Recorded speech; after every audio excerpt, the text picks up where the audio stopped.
വലിയ താരനിരയൊന്നും തന്നെ ഇല്ലാതെ 2019 ഡിസംബർ 27-ന് തിയേറ്ററുകളിൽ റിലീസായ തമിഴ് ക്രൈം ത്രില്ലർ സിനിമയാണ് V1 അഥവാ V1 മർഡർ കേസ്. പാവൽ നവഗീതൻ എന്ന ഡയറക്ടറുടെ ആദ്യ സംവിധാന സൃഷ്ടി കൂടിയാണ് ഈ സിനിമ. നിക്ട്രോഫോബിയയ്ക്ക് ചികിത്സയിൽ കഴിയുന്ന ഫോറൻസിക് ഉദ്യോഗസ്ഥനാണ് അഗ്നി. അദ്ദേഹത്തിൻ്റെ സഹപ്രവർത്തകയാണ് ലൂണ. സിനിമ തുടങ്ങുമ്പോൾ തന്നെ കാണിക്കുന്ന ഒരു യുവതിയുടെ കൊലപാതകം അന്വേഷിക്കാൻ ലൂണ തൻ്റെ സഹപ്രവർത്തകനായ അഗ്നിയെ നിർബന്ധിക്കുകയാണ്. എന്നാൽ രാത്രികാലങ്ങളിൽ അദ്ദേഹത്തിന് സ്റ്റേബിളായിട്ട് ഒന്നും ചെയ്യാൻ സാധിക്കില്ല എന്ന കാരണത്താൽ മാറി നിൽക്കുകയും ഒരു പ്രത്യേക സാഹചര്യത്തിൽ അദ്ദേഹം ഈ കേസ് ഏറ്റെടുത്ത് ലൂണയോടൊപ്പം അന്വേഷിക്കുന്നതുമാണ് സിനിമയുടെ ഇതിവൃത്തം. പിന്നീട് നടക്കുന്ന കാര്യങ്ങൾ ത്രില്ലിംഗ് എലമെൻസോടുകൂടി അവതരിപ്പിക്കുകയാണ് സംവിധായകൻ. സിനിമയിൽ അഗ്നി എന്ന കഥാപാത്രമായി റാം അരുൺ കാസ്ട്രോ, ലൂണ എന്ന ക്യാരക്ടറിൽ മലയാളം നടി വിഷ്ണുപ്രിയ എന്നിവരാണ് എത്തുന്നത്.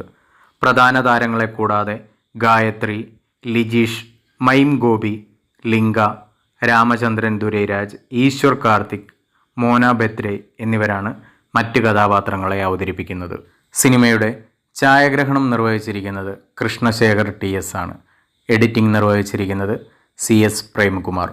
മ്യൂസിക് ആൻഡ് BGM ചെയ്തിരിക്കുന്നത് റോണി റാഫേലാണ്. മൊത്തത്തിൽ ടെക്നിക്കൽ സൈഡിൽ സിനിമ എനിക്ക് ആവറേജ് അനുഭവം മാത്രമാണ് നൽകിയത്.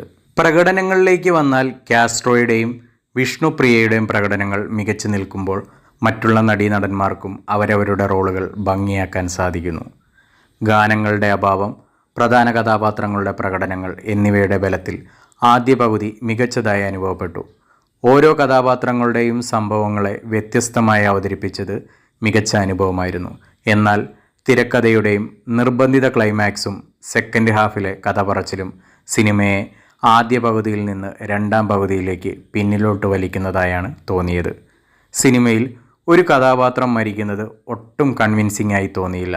എന്നിരുന്നാലും ഒരു തവണ കാണാൻ സാധിക്കുന്ന മോശമല്ലാത്ത ത്രില്ലർ സിനിമയാണ് V1. സിനിമ എപ്പോഴും ഓരോ പ്രേക്ഷകനും വ്യത്യസ്ത അനുഭവമായിരിക്കുമല്ലോ. എന്നിലെ പ്രേക്ഷകന് ഈ സിനിമ ആവറേജ് എക്സ്പീരിയൻസ് ആണ് നൽകിയത്. IMDb ഈ ചിത്രത്തിന് നൽകിയിരിക്കുന്ന റേറ്റിംഗ് 6.7 ഔട്ട് ഓഫ് 10 ആണ്. കാണാത്തവർ ഒന്ന് ട്രൈ ചെയ്ത് നോക്കുക. പുതിയൊരു സിനിമയുടെ വിശേഷങ്ങളുമായി അടുത്ത ദിവസം വരുന്നതുവരെ ഗുഡ് ബൈ.